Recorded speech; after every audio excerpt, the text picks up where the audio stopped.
it was 11 years ago that I wrote a letter to John Roberts, the Chief Justice of the Supreme Court, 11 years ago, asking him a basic question. Mr. Chief Justice, why is it that you believe the 9 justices that sit on the Supreme Court should be treated differently than any other person in federal government when it comes to the Code of Ethics? I didn't receive a reply to that letter. We know what's happened since. We have come to discover that at least one sitting Supreme Court Justice, Clarence Thomas, has received more than $4 million in gifts from billionaires. What kind of gifts? Travel.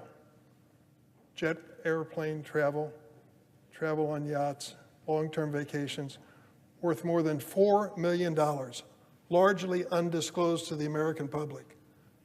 What's going on here? A justice on the Supreme Court receives over $4 million in gifts from billionaires and doesn't disclose it to the public? It's only the 9 Supreme Court justices that have exempted themselves from the basic, enforceable, transparent code of ethics that applies to every other federal judge in America. So when my friend from South Dakota comes to the floor and says we're being too critical of the Supreme Court, $4 million in gifts? If any member of the Senate received that kind of largesse, they would be held responsible for it under the law and should be.